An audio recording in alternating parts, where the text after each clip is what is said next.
Avant, en fait, les championnats du monde, c'était assez facile à gérer.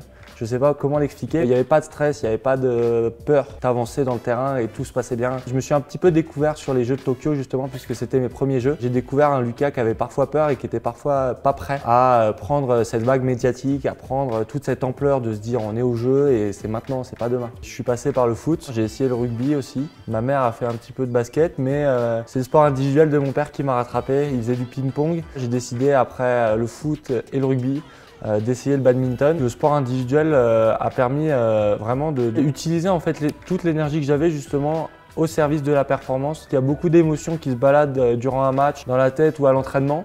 Et justement être capable d'utiliser chacune de ces émotions, chacune de ces envies pour la transformer en quelque chose de positif et qui me permet d'être le plus performant possible sur le terrain. Je suis à l'Université de Bordeaux. C'est pas toujours facile pour les athlètes de mener le double projet, il y a une difficulté d'aménagement. Et parfois, on fait passer la carrière avant, parfois on fait passer les études avant. On est encore loin du système américain, qui est un des meilleurs systèmes de protection pour les athlètes. Beaucoup d'athlètes en fait sont liés ou affiliés à des universités. Et ça leur permet vraiment de développer le double cursus d'une manière beaucoup plus sereine. Et je prépare aussi mon après-carrière dans le sport. Je m'apprête à passer les diplômes d'entraîneur pour justement transmettre aux jeunes dans les clubs ma passion.